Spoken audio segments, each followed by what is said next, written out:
Alright, with those set, now if I move a few of these tools out of the way, move my view around, and remember where I painted?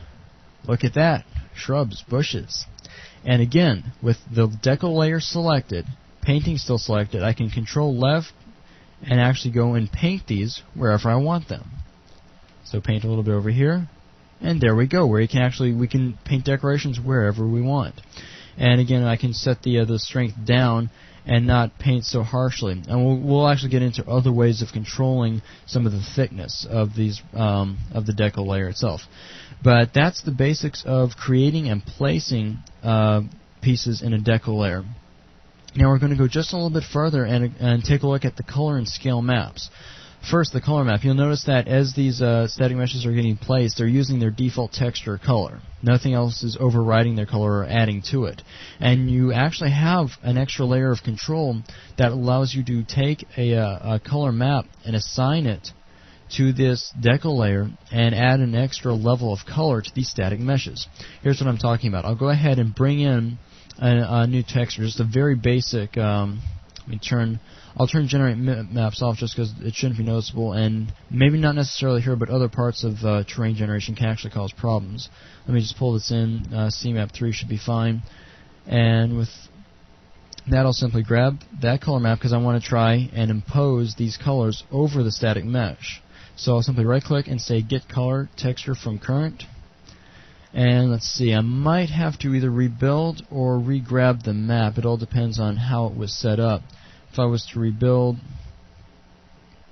let's see, if it doesn't immediately grab the map, you can always try opening up the actual default properties of the terrain info back under deco layers, and under the color map, clear it out and maybe hit use current, and that will force it to grab that texture. And now you notice over here, and the way this works is since this is a 128 by 128 texture, it's only displaying this large because under view we had 256 by 256, lowering that down, and there's the actual size. Now if you remember, all our height and alphas are also 128 by 128, meaning that we start at what looks like blue at this edge and then work our way over the green stripe. And so on this side of the map, if we were to go back to layers, deco layer, so we could paint on it some more, you'll notice the shrubs over there are sort of reddish colored. So it's just an extra way of putting color over it. Obviously, you probably wouldn't use just primary colors, but it's kind of nice to be able to specify that some meshes in a certain area take on a different color. And one last thing to point out is the fact that if you're using a color map, it has to be an RGB A8, otherwise the color will be black. And it's also helpful to make sure that the dimensions line up with the current the height map size, so that it's very easy to tell. Let me see if I can zoom out just a little bit. Where we have blue, so blue stripe, we work more over towards the middle of the terrain, middle stripe, work over to the far side, the red stripe. So that's the basics of grabbing a color map to add some extra color to your deco layer. Now, finally, we have the ability to use a color map to specify individual scaling. Well, not individual to mesh, but individual to an area type scaling. And this is a little bit interesting. The way this scaling works is it takes the color value, red, green, or blue, and uses that to define an X, Y, or Z scale. So if we were to go real quick and grab and set the scale texture from current, and again, if it doesn't want to take immediately, you can always just load up the terrain info itself under deco layers, under scale map, clear and use, and just to force it to take. Now, take a look at this. This is kind of interesting. Let me go back over to those red shrubs, and notice how they're all kind of thin and pointing up and down that way. If I was to scroll all the way back over, and the green ones are basically aligned in the Y direction, and the blue ones are scaled up in Z. So it's taking the color information and applying it to this deco layer as scale information. Now, to be really useful, I mean, you wouldn't even necessarily use all the colors all at the same time. For example, you could keep your red and green colors or levels the same throughout, and simply vary the amount of blue, and then you would be varying the Y scale. So if you wanted very accurate control over the Y scale of your deco layer, it's not really that hard to do. Just bring in a map that has varying blue colors, blue for Z, and you can specify Z scale for areas of your deco layer. Now let's see, with that, that's pretty much the basics of setting up a DecoLayer and applying not only an editable density map through layers, but also adding color on top of the static mesh and scaling it with a color map.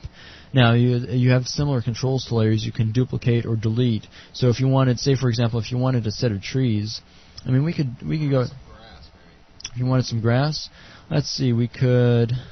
Let's go ahead and we can duplicate this one or go create a new one. And this one, let's see, we might need to create a new layer for the density. So let me go ahead and grab new, and let's see, DecoLayer 2. So I'll put some grass or trees on this one. And again, start off transparent.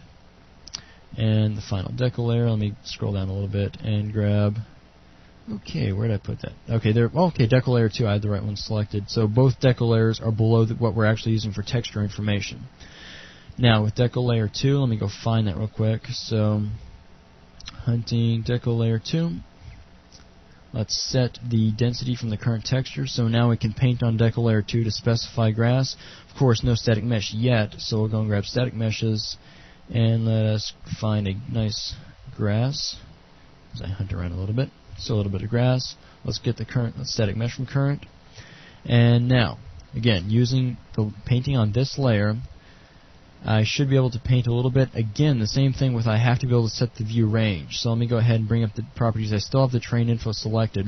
DecoLayers, you see we have that second DecoLayer in element 1. Hunt down, go find the fade out radius, and fade out radius for, or was it, did it get switched around? Right, it got added in above, so we're actually 0 is actually the second one, the grass layer, if you will.